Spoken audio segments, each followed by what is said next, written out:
ahantu hafite viyu.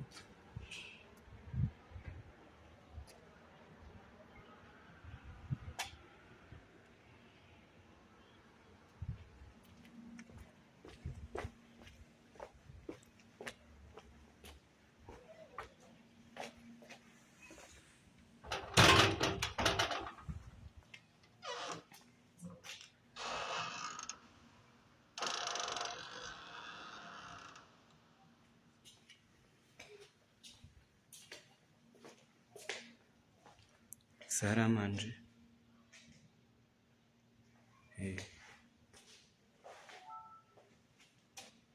Murabona iriya ni salo.